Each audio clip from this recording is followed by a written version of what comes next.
फजील साहब कि इसके पीछे जैसा कि अभी कैप्टन साहब ने कहा, सबसे पहले तो ये कि अगर आप हमें कुछ अपडेट्स करा सके अपने तौर पर। दूसरा ये कि जिस तरह से कैप्टन साहब ने कहा कि अमेरिका की ये साजिश है, चाल है, वो नहीं चाहता कि बशर अल असद की जो सरकार है वहां पे वो स्टैंड करे, वो कंटिन्यू करे, और ये अमेरिका करता रहा है। ये कोई नई बात नहीं, आप भी कई बार इस पे तबसरा करते रहे। इस वक्त की जो सिचुएशन है, और खास तौर से आप देखिए कि क्या ये अमेरिका के मफाद में है। एक तरफ रूस और यूक्रेन है, दूसरी तरफ इजराइल और ये पूरा रीजन अगर आप देखें, पूरा इलाका जो है वो फंसा पड़ा है।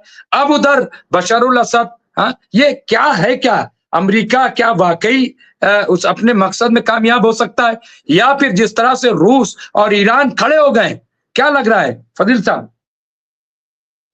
मुमताज भाई, पूरी वेस्ट मीडिया की मैं बार बार बात करता हूं।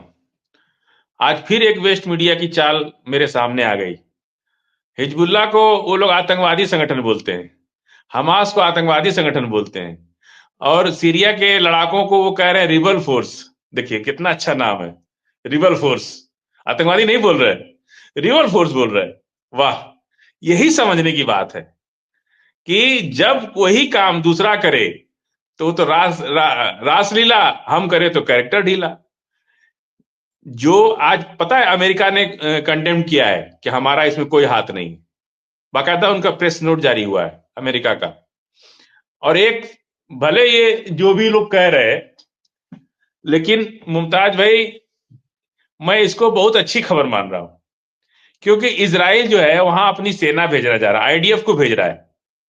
और जैसे ही आईडीएफ को भेजेगा, अपनी सेना इजराइल भेजेगा, ये तो पूरी दुनिया को समझ में आता है कि इजराइल जो है इधर जंगबंदी की बात करके सोच रहा है कि इनको एक दूसरे फ्रंट पर हम उलझा दें, सीरिया के फ्रंट पर।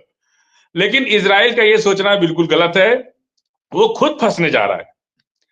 7 जगह उसकी अभी लड़ाई चल रही है, 7 फ्रंट पे लड़ रहा है। 8वां फ्रंट पे अगर इजराइल ने अपनी सेना भेज दी तो उसको वहां डायरेक्ट सामना करना पड़ेगा, किससे? रूस से, ईरान से, और फिर हिजबुल्लाह से, हुतीज से। और जैसे ही उसकी सेना अगर सीरिया में उलझेगी, सीधे ईरान से उलझेगी, सीधे रूस से उलझेगी, चेचनिया आएगा वहां पे। तो जैसे ही सीधे उलझेगी, सबसे बड़ा फ्रंट जो है डायरेक्ट ईरान और रूस का खुल जाएगा इजराइल के साथ। फिर वहां से इजराइल को निकलना बहुत मुश्किल हो जाएगा, उनको वहां भी जंग करनी पड़ेगी। इधर हिजबुल्लाह अपनी दोबारा जंग शुरू कर देगा, और हमास तो कर ही रहा, हुतीज कर ही रहा। मैं आपको बता रहा हूं, आप देख लीजिएगा इसके बाद कि इजराइल की सबसे बड़ी गलती अब होने जा रही है, उसने जो सीरिया में किया है अमेरिका के साथ। और अमेरिका भले उसको कंडेम कर रहा है कि हमारा इसमें कोई हाथ नहीं है, लेकिन दुनिया इसको मानने को तैयार नहीं है कि उनका हाथ नहीं है।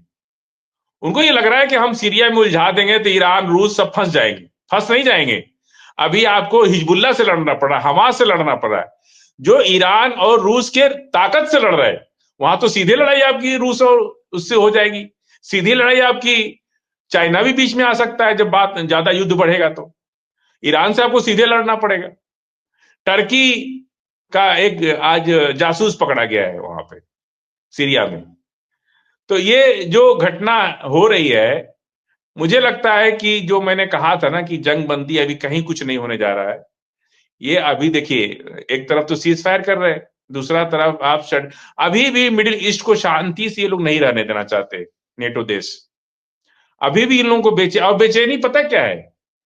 इस लड़ाई से ज्यादा बेचैनी, अब तो ट्रंप का भी बयान आ गया कि ब्रिक्स में अगर अपनी करेंसी जारी किया तो अमेरिका का रास्ता बंद हो जाएगा। भाई रखो अपना अमेरिका का रास्ता, क्या फर्क पड़ता है दुनिया पर? अगर आप अमेरिका से ट्रेड नहीं करने, क्या आप दे देते हैं दुनिया को?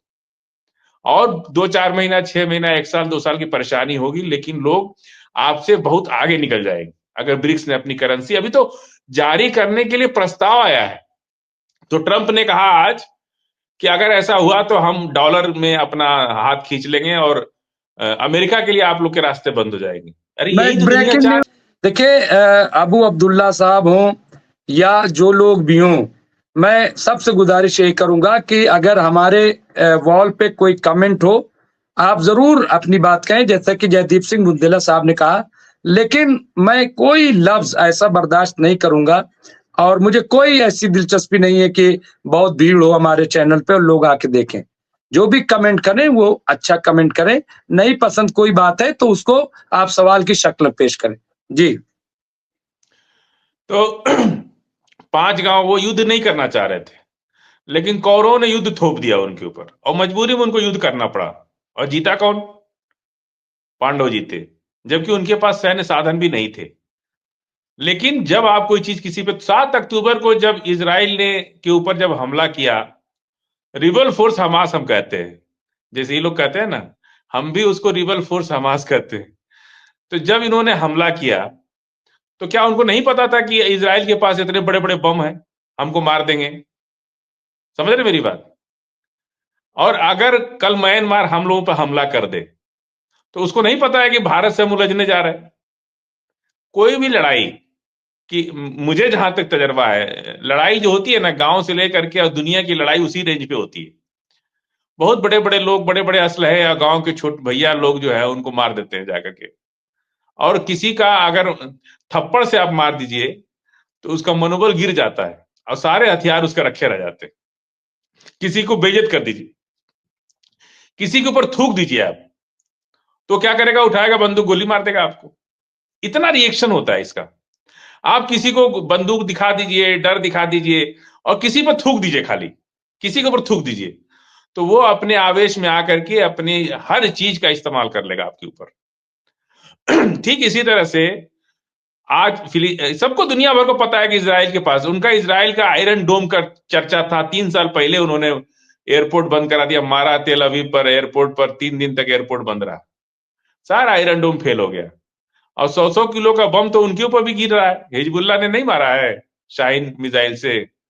जब 10-10 मंजिला बिल्डिंगें उनकी गिरी हैं, तब ना वो तैयार हुए हैं इसके लिए, सीज फायर के लिए।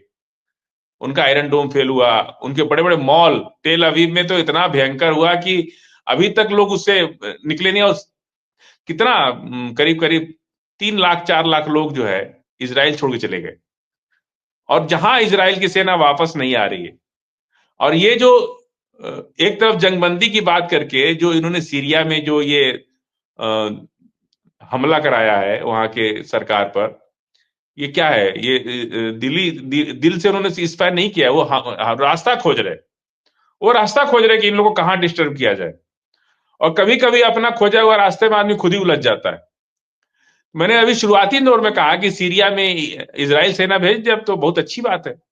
जैसे ही इजराइल में सेना भेजेगी तो हमास तो घुसेगा ही, हिजबुल्लाह भी घुसेगा, हुतीज भी घुसेंगे, फिर ईरान और मजबूरी में जब एक बार सेना भेज देंगे और युद्ध शुरू हो जाएगा तो उनको सीधे रूस से और सीधे ईरान से लड़ना पड़ेगा। तो वो अपनी सेना, उनको उनके पास इतनी सेना कहां है कि वो रूस और ईरान से लड़ ले। और जिस तरह से ईरान पर उन्होंने हमला किया 100 एयरक्राफ्ट से, तो वो तो यही सोच के गए थे कि 100, नेतन्याहू यही सोच रहे थे कि आज रात ईरान प्लेन हो जाएगा, हमारे 100 एयरक्राफ्ट जा करके उसको प्लेन कर देंगे बिल्कुल। और सुबह का बहुत से लोग रात भर सोए नहीं, ये दृश्य देखने के लिए कि ईरान जो है खत्म हो जाएगा आज। और जब सुबह रात को ही उनके सारे इंटरसेप्ट करके मिसाइलों को, हवाई जहाज को ईरान की सीमा में घुसने की हिम्मत नहीं पड़ी, बाहर से हमला किया और उसका जवाब मिला और भाग आए। सुबह सुबह होते सबसे पहले ईरान के दुश्मनों ने कहा कि मुबारक हो ईरान, हमारे से आपके साथ है, आगे कभी हम अपना एयर स्पेस नहीं देने देंगे। ये जंग का जब आप जीतने के कगार पहुंचते हैं ना, तो आपके दुश्मन भी आपको बहादुरी का सलाम करने लगते हैं। हिम्मत होनी चाहिए बस। लड़ाई कभी भी हथियार से ज्यादा हिम्मत से लड़ी जाती। ठीक है, मौत तो सबको आनी है, कौन नहीं मरेगा? हिजबुल्लाह मर गए और भी बहुत से लोग मर गए, क्या नाम है, हसन नसरुल्लाह साहब मर गए, सद्दाम हुसैन मर गए। क्या बाइडन नहीं मरेंगे? क्या ट्रंप साहब नहीं मरेंगे? क्या नेतन्याहू नहीं मरेंगे? अरे मरना 2-4 साल पहले, 2-4 साल बाद सबको है। तो मौत के लिए सर झुका के मरना, पीठ दिखा के मरने से तो अच्छा है मुजाहिद की मौत मरे। तो ये बात तो सबको पता है कि मरना सबको है। कोई अपने से मरेगा, कोई सर झुका के मरेगा, कोई सर खड़ा करके मरेगा, मरना तो सबको है। आज मरे चाहे कल मरे, मरना सबको है। जो इंसान ये बात समझ लेता है कि हमको मरना है, फिर उसको मौत जल्दी माती नहीं। ये सबको पता है, फिलिस्तीन के लोगों को, हमास के लोगों को, हिजबुल्लाह को, ईरान को, किसको नहीं पता? 79 से अमेरिका से लड़ रहा है ईरान, 79 से। उनको नहीं पता था कि अमेरिका उस टाइम भी 79 में भी ईरान बहुत छोटा था अमेरिका के साथ। आज तो फिर भी कंधे से कंधा मिला के खड़े होने की स्थिति में है वो। तो ये जो बातें हैं, और मैं कह रहा हूं मुमताज भाई, आप देख सीरिया में हम तो चाह रहे हैं कि कल ही सेना भेज दे। इनको असली लड़ाई का अंदाजा वहां चल जाएगा कि इनकी सेना बिखर जाएगी, हिजबुल्लाह में लड़ेगी कि हमास से लड़ेगी कि हुती से लड़ेगी कि ईरान से लड़ेगी, और रूस और ईरान से डायरेक्ट सामना होगा इजराइल का। अभी तो पहली लड़ाई है इजराइल की। इजराइल ने तो अभी लड़ना, अब पहली लड़ाई शुरू की है। उसको तो लड़ाई का कोई तजर्बा ही नहीं, दुनिया ने टेस्ट ही नहीं किया इजराइल को। ईरान टेस्टेड है, रूस टेस्टेड है, चाइना टेस्टेड है, भारत टेस्टेड है, पाकिस्तान टेस्टेड है। नहीं टेस्टेड है तो अमेरिका टेस्टेड नहीं, नेटो का कोई देश टेस्टेड नहीं है। आपस में लड़के एक फ्रंट पे तो प्रॉक्सी वार कर रहे हैं, दूसरे के कंधे पे बंदूक रख चला रहे हैं, सामने से आके लड़ ले। आज तक यूक्रेन के अंदर खुल करके नेटो देश का कोई भी सदस्य सामने अपनी 1000 सेना भेज के दिखा दे अपनी। यूक्रेन में 1000 अमेरिका सेना भेज के दिखा दे कि हम लड़ाई लड़ेंगे। फ्रांस, इटली, जर्मनी अपनी सेना भेज के दिखा दे यूक्रेन को लड़ने के लिए। लेकिन नहीं, हथियार दे सकते हैं, पैसा दे सकते हैं, लेकिन सामने से नहीं लड़ सकते। ये ताकत मिडिल ईस्ट के अंदर है कि वो सामने से लड़ता है, जो करना हो सामने से करेंगे, पीठ पीछे नहीं। लेकिन यही चाल चरित्र जो है नेटो देशों की, दुनिया को परेशान कर रही है कि ये लोग अंदर से वार करते हैं। आपके खाने में जहर मिला देंगे, आपको कोई पॉइजन दे देंगे कि इनको मार डालो। ये तो तरीका नहीं है ना, मारना है तो सामने से आओ, सामने से आके मारो। तो ये लोग हमेशा प्रॉक्सी वार करते हैं, छिपा वार करते हैं, षड्यंत्रकारी होते हैं। ये दुनिया में हमेशा साबित कर दिया। अब खड़ी है दुनिया इनके सामने कि अब तुम्हारी नहीं चलेगी। ये